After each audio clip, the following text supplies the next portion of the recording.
at some point when you moved to California, did you meet E40 out there at some point? No, I met Ken. So I had dropped a song called Lay Down. You feel me? And that bitch started bubbling. Everybody started fucking with my game. You hear me? Yeah. And then I had met my nigga Ken. And my nigga Ken was rocking for like a month or two. And then he already had ties to be legit E40. You feel me? Like he came up under them. You feel me? So 40 said he heard the Lay Down song, but everybody was talking about killing and shit. It was a song called When I Was Down that actually that made him tell Ken like, hey, I want to sit down with the young nigga type shit. Okay. You feel me? Yeah. So I went out there. I go to the nigga mansion. He make me take my shoes off. I'm looking everything white and shit. His house? Yeah, his house, right? Yeah. The nigga doors like this nigga front door is tall as this wall, bro, and heavy as hell. Like, and it's two of them like a fucking castle or something. This is my first time seeing some shit like this too. Yeah. So I'm like, what the fuck? I'm at E40 house. this nigga up in this house making lumpia and shit. Yeah. Mama, that shit was dope though. It was a dope experience at that age for sure. Man, how did you maintain like your flow going to California at an early age? Because you could have easily been influenced by the West Coast, but you still got that Bama in you some kind of way. Yeah, I was influenced by the West Coast for real. As far as like the beats I was choosing early on. Yeah, you feel me? It took when I moved to Atlanta. I got kicked out of school. I went back to California, and then I dropped Lay Down and everything started doing good. So like the beats I was picking was like based on the area I was living in type shit, and then that's why I started bubbling that anyway. You feel me? So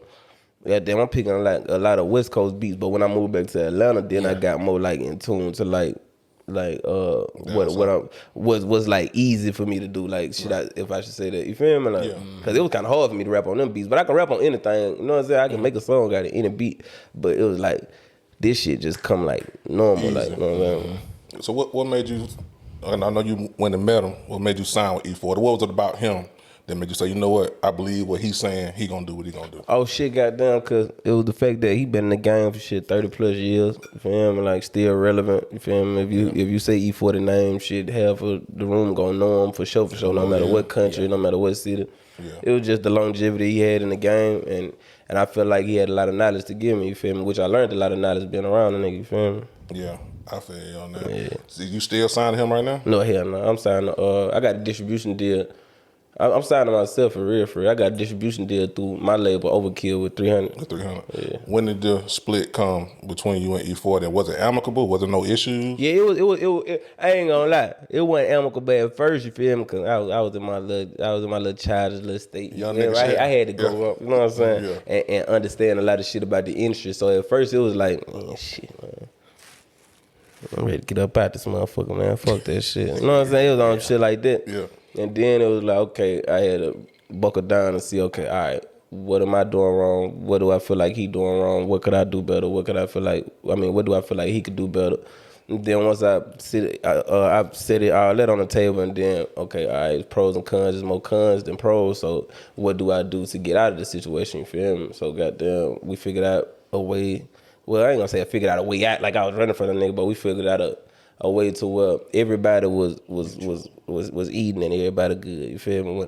Yeah. So it was amicable. You feel me? What went wrong? What was the main problem with the main problem? I say for me is being signed to an artist who still worried about their career too. You feel me? Yeah. So it's like it's gonna be features that you gonna get yourself. It's like it's features that I get myself before I get like an artist. Like Raw Wave coming, he got a verse for a nigga, I'm down there taking that.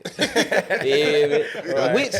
Which E40 down there actually did that. It was a song with him and Raw Wave, and I'm sitting in the back. I ain't say nothing back, but I had a thought in the back of my mind, like, damn, I ain't gonna lie, I would have had that Raw Wave feature. The song down there would have did bigger than what you and Raw Wave song did, and you would have made more money off of it based on, like, you know what I'm saying? Because we mix. You and Raw Wave don't fucking mix, big bro. Yeah. Young always gone. Yeah, but you know, that's the only thing though. He's still an artist. You feel me? Like over a CEO. So you just started seeing that over time. Yeah. And you was kind of like, I need to do my own thing. Yeah. So now you just strictly 300 and your own label situation. How is you liking it over there at 300? I fuck with 300.